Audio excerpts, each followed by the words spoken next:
Continuing reading. Kudos to those who can keep up with this. Take, for instance, the Nayars, if I'm pronouncing that right, in India. The Nayar men run around playing jungle war games with bows and arrows. They don't hurt very many people, but they have a lot of fun, and that is their lifestyle. Nayar women, on the other hand, live back in the villages. They build the homes, raise the animals, rear the children, and take care of everything having to do with domestic life. It's a matriarchal society. Every woman has 7 or 8 husbands and at least as many lovers. The men only come into town once in a while, and when they do, they line up in front of their spouse's or lover's door and present her with gifts. And it's all controlled by ritual and tradition. And that's how Nayar children are conceived. The men go back to their jungle games, and nobody really knows who fathers the children. They have a word for all this, and it means God's chosen way, because they believe firmly that all people ought to live this way. Every society has within its organizations that believe all people ought to live their way because that's the way God commands it, or that's the way God would want it. Almost universally, human beings tend to take their comfort zone thinking and divinize it, with the usual result that they no longer have to be responsible for it. It's God's chosen way. Divinizing war means you can no longer challenge it. It's non-negotiable. It becomes the greatest way there is to die. Thus, a whole community of believers becomes comfort with the warmongering theology, and thus are planted the seeds for the holy war that we can no longer afford.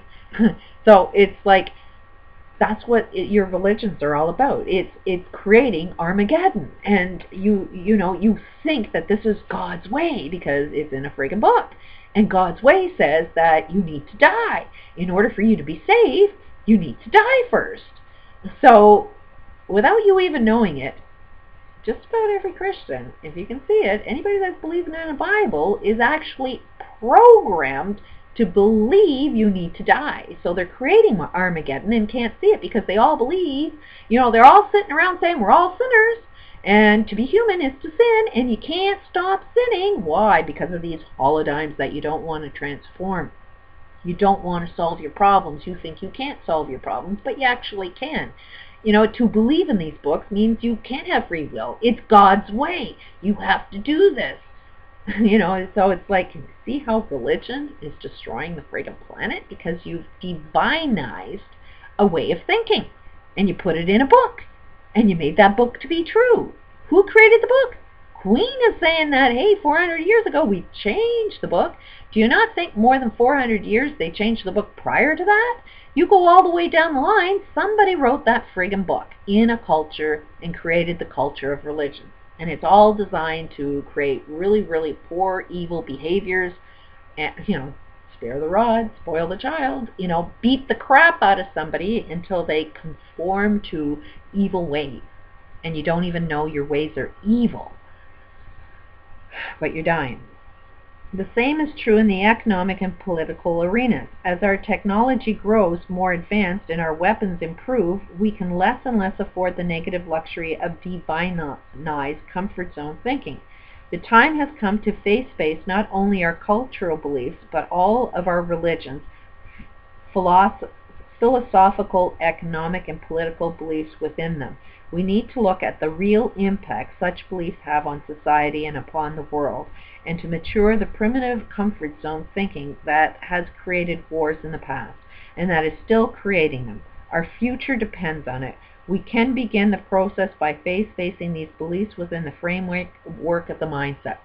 That's why those people that created this problem cannot come up with a solution. You cannot use the same mindset that created the problem and think that you can come up with a solution. That's why I can see patterns within patterns.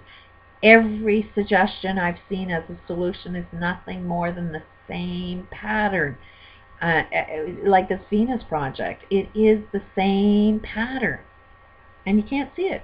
And how that's shown is every time I mention the flaws, there's nothing but complaining and bitching and pushing me down.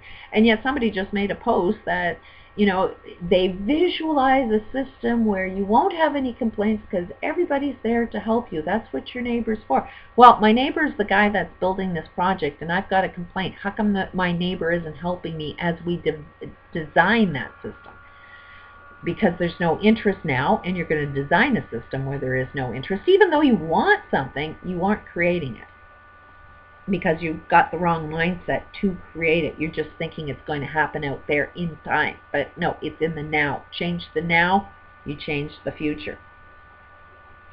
Even though comfort zone holodynes are among our most powerful, motivating holodynes, even though our comfort zone beliefs simply feel true, they are not true. Not in the way we perceive them to be. Face-facing can universally help us realize the deeper meaning of the metaphors we use to perpetuate man's inhumanity to man. But it means getting into and out of our comfort zone thinking.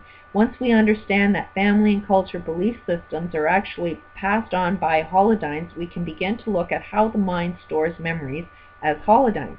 And we can begin to see in those holodynes the orders within orders of the mind. Every holodyne aligns itself within the resonating frequencies of our own stage of development. 6 stages of development. This is like what humanity is going through. And this is in the smallness and the bigness of our experiences. And this is like throughout history, this is the game that's played. And we have the potential to just mature right now is the stage that we're at.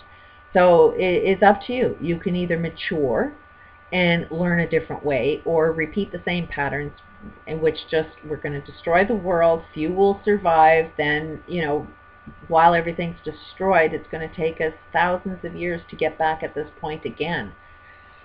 The 6 stages of development. The 6 stages of development of the mind reflect the implicit order of the universe within everything that grows. Thoughts, feelings, and actions. The mind, human beings, societies, and the universe itself all develop according to the 6 stages. Although my formulation of them is unique, these stages have been observed and described by some of the world's greatest researchers on human development, such as Jean Piaget, Lawrence Kohlberg, and Abraham Maslow, and they are clearly implied in the writings of philosophers and religious thinkers throughout history. The 6 stages of development of the mind are as follows. Stage 1, physical. In the first stage, the mind becomes aware of the physical surrounding and starts to make sense of things. Here we learn to perceive and to experience the physical world, what it means to be alive.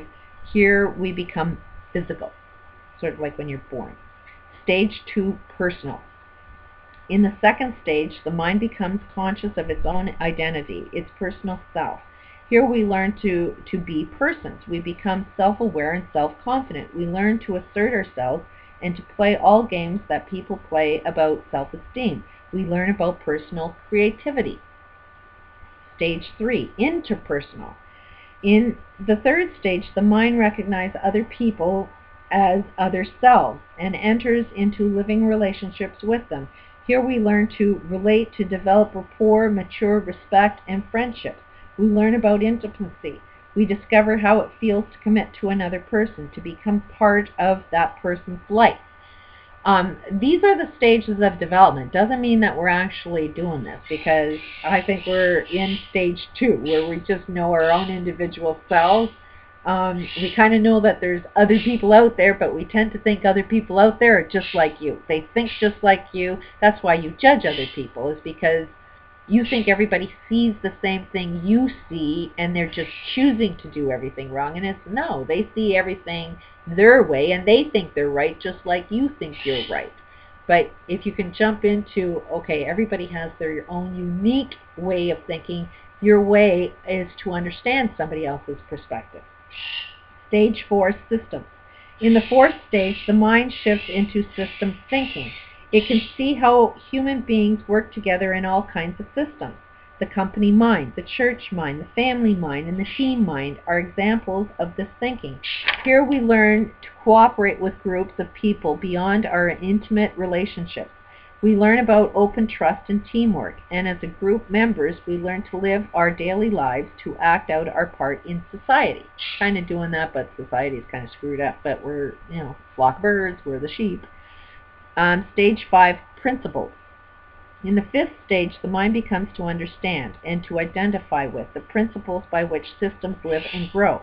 Here we learn about love and faith, compassion, integrity. We learn to live these principles, to own the circumstances we have created for ourselves, and to become love, faith, compassion, and integrity. The 6th is universal. In the 6th stage, the mind that understands the living principles of systems comes naturally to universalize these principles, to apply them to all people everywhere. Here we learn to live as one with the universe. Not only do we... I gotta check my bird. Something's going on. I'll continue in another day.